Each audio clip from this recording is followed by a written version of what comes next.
Hello दोस्तों, नमस्कार दोस्तों। महर्षि दधीची, परम पूजनीय परम आदरणीय महर्षि दधीची के चरण कमलों में हम सब बारंबार नमन करते हैं। महर्षि दधीची गौतमी नदी के तट पर आश्रम बनाकर रहते थे। एक बार अश्वनी कुमार इंद्र, यम, वरुण, अग्नि देवता वहां पधारे। दधीची ने सबका सत्कार किया। देवताओं ने मिलकर महर्षि दधीची से प्रार्थना की, आप पृथ्वी के कल्प वृक्ष है, आप हमारे अस्त्र शस्त्र अपने आश्रम में रख ले। इससे ये दैत्यों से सुरक्षित रहेंगे। यह जगह आपकी तपस्या के कारण सुरक्षित है, इसीलिए हमारे अस्त्र शस्त्र आपके संरक्षण में रहेंगे और सुरक्षित रहेंगे। महर्षि ने उनकी प्रार्थना स्वीकार कर ली। देवता अपने अस्त्र शस्त्र रखकर वहां अमरावती चले गए। देवताओं के चले जाने पर महर्षि की पत्नी उनसे बोली, आपने यह उचित नहीं किया।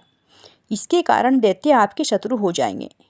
इन अस्त्र शस्त्रों को यहाँ रखने से आपको कोई लाभ नहीं होगा, अपितु असुर आपके विरोधी हो जाएंगे। इसके साथ अगर किसी अस्त्र की चोरी हो जाती है तो देवता भी आपके शत्रु हो जाएंगे। महर्षि दधीची अपनी पत्नी से कहने लगे, देवी, मैंने देवताओं को हाँ कर दी, अब अस्वीकार करना असंभव है। बहुत समय बीत जाने पर भी देवता अपने अस्त्र शस्त्र लेने नहीं आए। महर्षि दधीची को अपनी भूल का ज्ञान हुआ।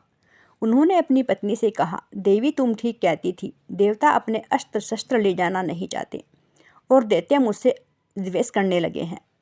महर्षि सोचने लगे, इन अस्त्र शस्त्रों की रक्षा किस प्रकार की जाए। उन्होंने अभिमंत्रित जल से अस्त्रों को धोया और अस्त्रों का तेज उस जल में आ गया। उस जल को महर्षि दधीची ने स्वयं पी लिया। अब समस्त अस्त्र तो शक्तिहीन हो गए और उनका तेज महर्षि दधीची के शरीर में आ गया। जब दैत्यों को पता चला कि देवताओं के अस्त्र शस्त्र महर्षि दधीची के आश्रम में रखे हैं और वो शक्तिहीन हो गए हैं, तो उन्होंने देवताओं पर आक्रमण कर दिया। जब देवता हारने लगे तब वे महर्षि के पास गए और अपने अस्त्र शस्त्र मांगने लगे। तब महर्षि दधीची बोले, तुम बहुत समय तक इन्हें लेने नहीं आए, तो मैंने अभिमंत्रित जल से अस्त्रों का तेज पी लिया। अब इनकी शक्ति मेरे शरीर में स्थित है, आपको जो उचित लगे वह उपाय करें। तब देवता कहने लगे, हम तो इतना ही निवेदन कर सकते हैं, बिना अस्त्र शस्त्र के हमारी हार निश्चित है। आप कोई ऐसा उपाय कीजिए जिससे हम अपने शत्रुओं पर विजय प्राप्त कर सकें। तब महर्षि दधीची बोले, तुम मेरी अस्थियां ले जाओ और इनसे अपने अस्त्र शस्त्र का निर्माण कराओ। महर्षि ने अपना शरीर त्याग दिया और देवताओं ने उनकी अस्थियां ले ली। विश्वकर्मा ने कहा, मैं ब्राह्मण के शरीर की अस्थियों से अस्त्र शस्त्र का निर्माण नहीं कर सकता।